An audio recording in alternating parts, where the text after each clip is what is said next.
Hello দর্শক, বিসিবির board মিটিংয়ে মেয়াদ বাড়ল স্পিন কোচ মুশতাক। তার অসাধারণ নেতৃত্বে দুর্দান্ত বোলিং করেছেন রিশাদ হোসাইন। এবার বিশ্বকাপ নজর কেড়েছেন রিশাদ হোসাইন, তাই তো বিশ্ব ক্রিকেটের সেরা একাদশে জায়গা করে নিয়েছেন তিনি।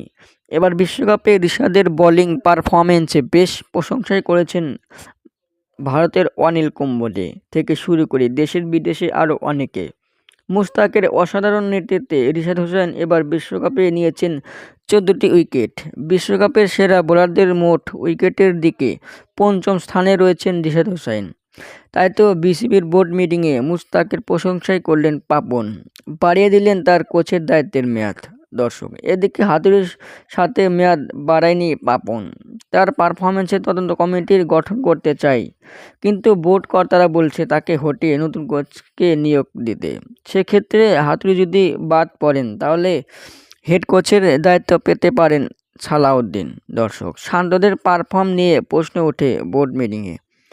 দর্শক, আপনাদের মতামত কি?